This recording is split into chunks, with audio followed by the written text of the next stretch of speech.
Dit is Marloes Vrieswijk, 23 jaar en speler bij LDODK en Oranje.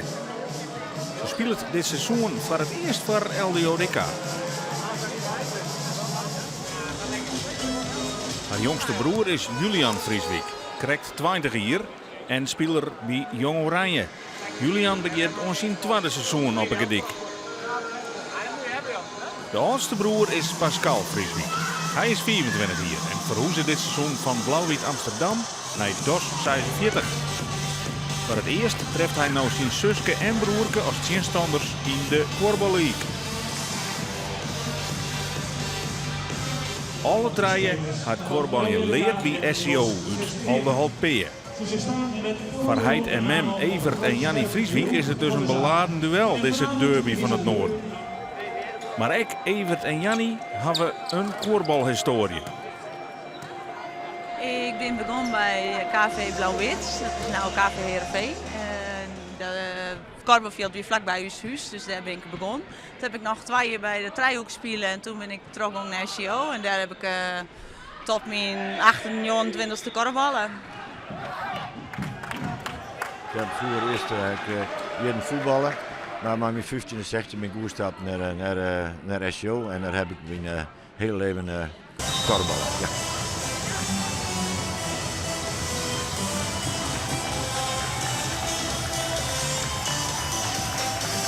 Nou, het had zo wezen, want je hebt me qua troffen.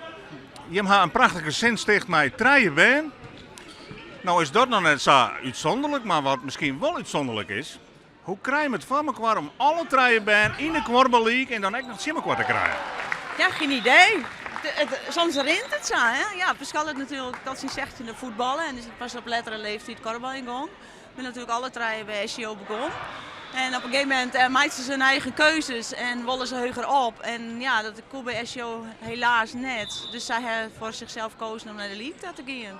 En ja, eigenlijk nou wel een beetje succesvol. Dus ik ben best wel een beetje trots op. Ja.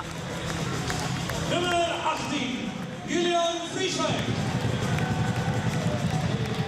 En nummer 20, Ja, dan vraag ik me af, van waar gaan ze nou die korfbal gaan? Nou ja, zoals Jan Nikkel zei, dat had ik hier niet in de eerste spelen. Ik heb hier niet de eerste spelen. Ja, ze zou van ons beiden wat mij krijgen, maar dat ze alle 3 op niveau korfbal kennen. Ik ben natuurlijk wel 3 verschillende korfballers. Pas is echt een rebounder, Marloes is echt een aanvalster en ja, die kan volle meer dingen. En Jules kan rebounden en aanvallen. Dus het is wel wat verschillend, maar ja, dat ze alle 3 op niveau spelen, dat zou ze van ons beiden wat mij krijgen. En dan krijgen we zo'n wedstrijd en dan zitten je aan de kant als ouders. Maar wat voor gevoel zul je hem dan naar zo'n wedstrijd? Nou, ik zal eerlijk zeggen, ik heb nou op in de buik.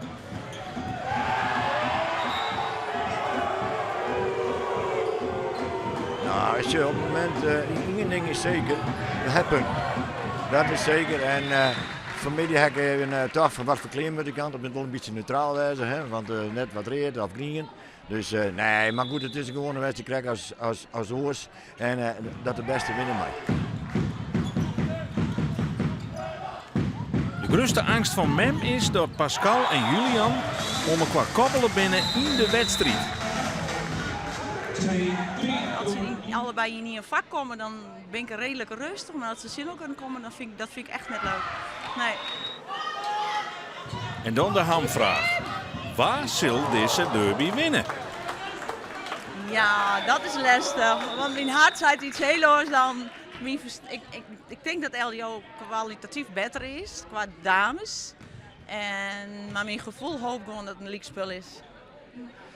Nou goed, ik denk, wat Jannik zei, LDO is denk ik wat kwalitatiever beter. Die kan wat beter schakelen. Maar je meesten. En bij DOS, bij de heren, moet het wel echt van 2 heren komen. Maar bij LDO kan ze meer schakelen. Maar goed, voor hier wie het Jerk een dikke uitslag voor de ploeg in Nijveen. Dus ik doe nooit aan voorspellingen, maar dat heeft geen enkele zin.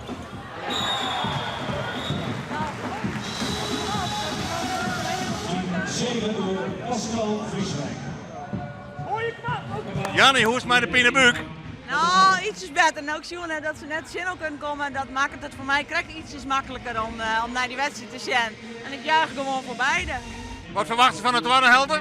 Ja, ik denk als het spelbeeld zo bloeit en het procentueel biedt het scorend vermogen wat omhoog bij LDO, ja, dan zal het moeilijk voor DOS worden.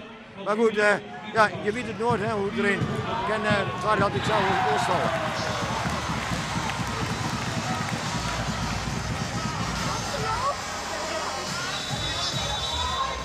14-12 scoren van Marloes Frieswijk. Deze wedstrijd is straks een keer aan. De feestdagen komen erop. Kun je hem dan maar zien al een feest vieren? Jazeker, ja, gelukkig wel. We staan in het veld best vijanden en buiten het veld best dan bij vrienden en zo jet het ik eigenlijk. Welke kant valt het kwartje, denkst? Ik denk de LDO, maar ik hoop toch op een puntje voor DOS, nog steeds.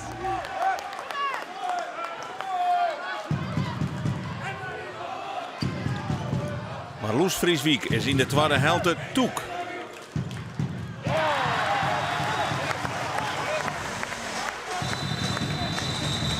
De vijfde doelpunt van Marloes Frieswijk.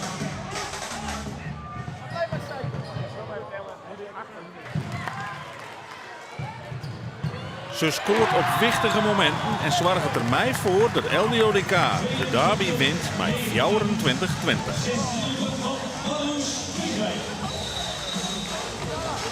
Zit erop, LDODK wint krijgt.